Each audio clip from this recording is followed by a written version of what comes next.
Para fora do nosso quintal agora, o líder supremo do Irã, o Ayatollah Ali Khamenei, falou hoje que é necessário reforçar ainda mais o exército do país. E tudo isso, né, Luca Bassani, vem depois dos discursos de Donald Trump. Conta essa história, bem-vindo.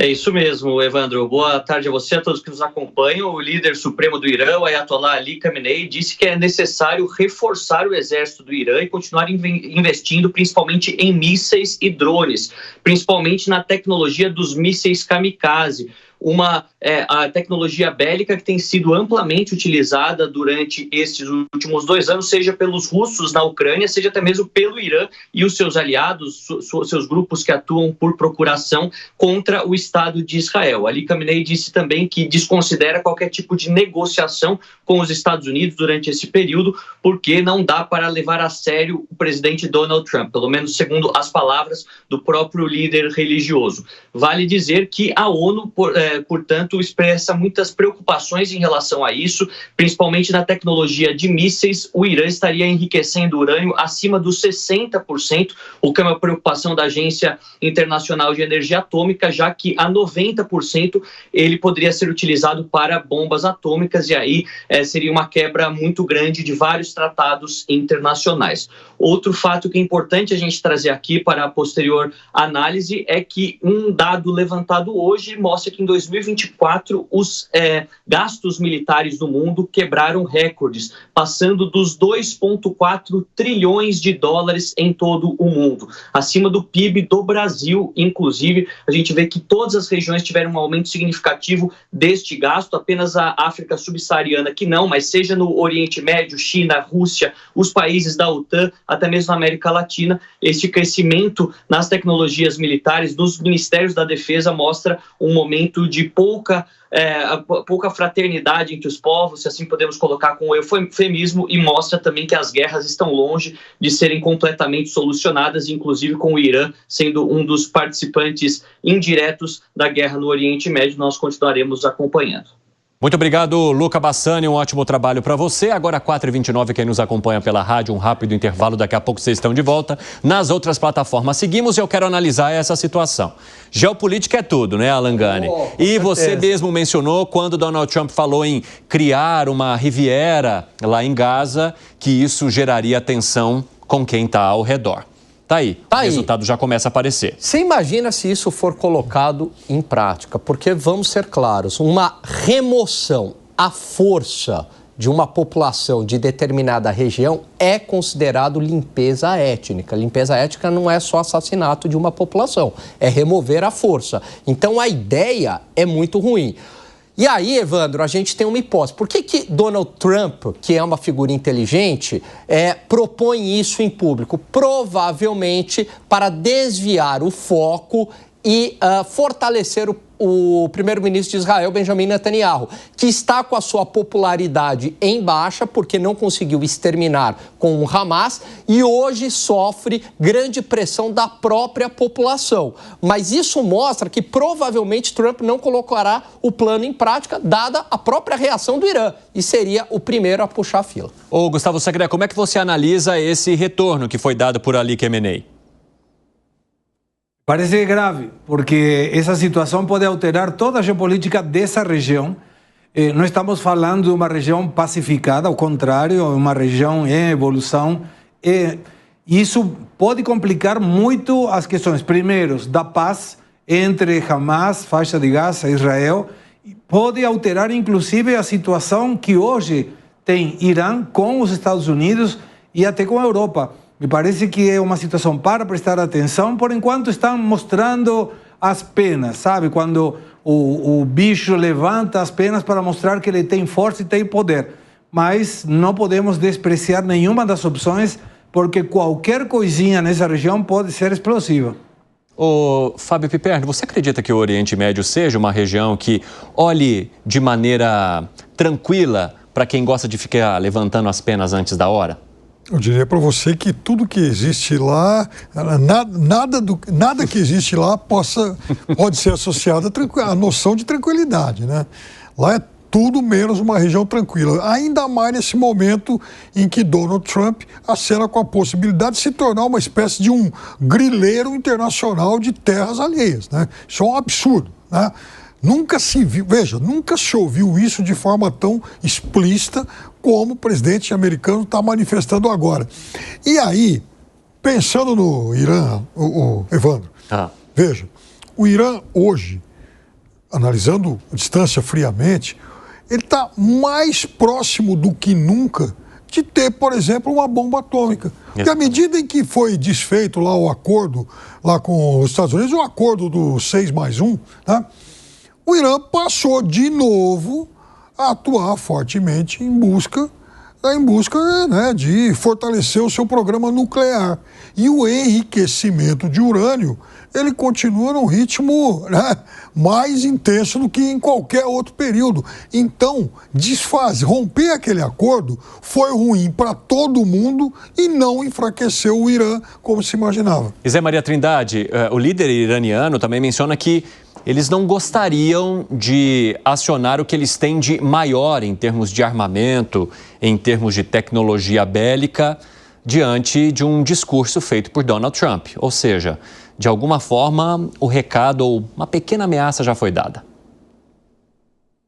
Essa região é como andar numa loja de cristais e que tem aquele recadinho lá, quebrou, pagou. Então, existem consequências consideradas graves, porque a paz ali é sustentada por detalhes. São disputas bíblicas, históricas, guerras longas que não podem ser levadas como se fosse uma coisa rápida e acabar rapidamente com um pensamento unilateral. Eu quero que seja apenas uma estratégia de negociação e de demonstração de força do presidente Donald Trump. Os Estados Unidos, ele tem a cultura de guerra, sempre. Uma vez eu, nos Estados Unidos, falando com um amigo meu sobre a segurança, ele reclamando, para entrar num prédio público nos Estados Unidos é um parto, é muito difícil. Aí eu dizendo, olha, paciência, porque trata-se de um país que está permanentemente em guerra e em guerra, às vezes, com desconhecidos, com inimigos desconhecidos, que a qualquer momento pode atacar. Posicionamentos assim, houve um momento de tentativa de evitar isso ou diminuir. Nos Estados Unidos, andando por lá, aqueles monumentos todos enaltecendo a guerra, enaltecendo o combatente, a gente vê que é cultural lá. E houve um momento que havia uma tentativa de reduzir isso. E agora essa declaração, ela reaquece a possibilidade, inclusive, de atentados terroristas nos Estados Unidos. Então, não é bom fazer esse tipo de intervenção nesta região e não é bom forçar um encontro, por exemplo, com o Irã, que tem aliados que fazem todos os tipos de guerra. Então, é uma situação muito complexa.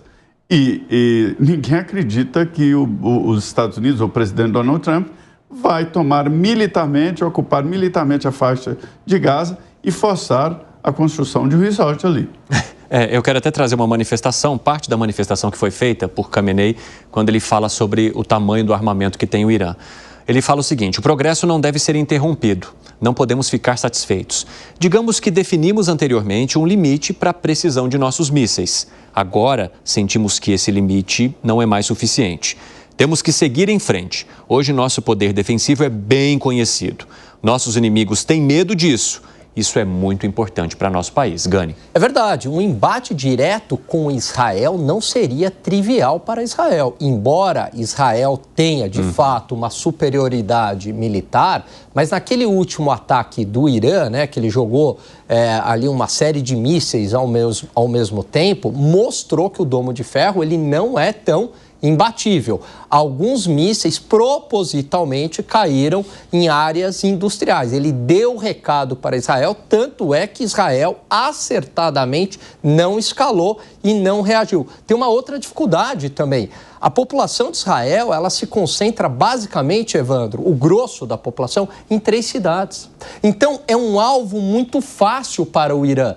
Imagina atacar o Brasil. O Brasil não, é um país continental, a população está dispersa em várias capitais, é muito difícil você conseguir atacar o Brasil nesse sentido. Israel, que a concentração populacional, ela basicamente ocorre ali em 3 cidades. É um alvo muito fácil para o Irã, não seria uma boa uma escalada desse conflito. E o que está acontecendo também, pessoal? O governo americano estaria ameaçando o Irã por não negociar o seu programa nuclear.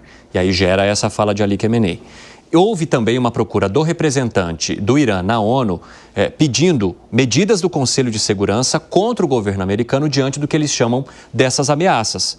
Porque o Irã garante que o seu programa de mísseis balísticos é puramente defensivo. Só que essa não é a maneira como os Estados Unidos veem, Fábio Piperno. Então, veja só como encareceu o preço dessa negociação a partir do momento em que foi rompido o tratado que o Irã fechou ainda durante o governo Obama.